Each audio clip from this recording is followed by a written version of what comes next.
Қазақтың ұлттық тағамдарының бірі әсіп жасайтын боламыз. Ойбай, бұны жеген де арманда, жемеген де арманда. Ең алдымен ішек қарнымызды алып, жақсылап тазалап жуып алатын боламыз. Ішек қарнымызды тазалап жуып болғаннан кейін әсіпке қосатын ішектерімізді майдалап шегіп аламыз.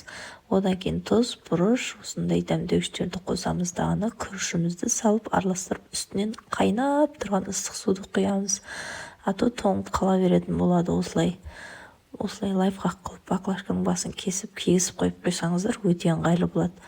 Осылай құйып болғаннан кейін барлығын жақсылап өздеріңізге ыңғайлы етіп жіптермен байлап алсаңыздар болады. Қатты нығыздамай, ішіне толтырмай осылай бос қылып салатын боламыз. Себебі күріші ісініп, жарылып кету қаупі бар. Мен бұны сразу пісірген жоқпын. Морозильникке салып, ертесіне осылай кастрюльге суымды, әсібімді салдым да жақсылап пісіріп алдым.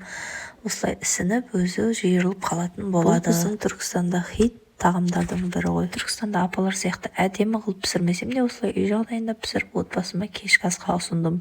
Ал дайын болды. Бізге ас болсын, маған тіркеліп лайк басып кетуді ұмытпаңыздар.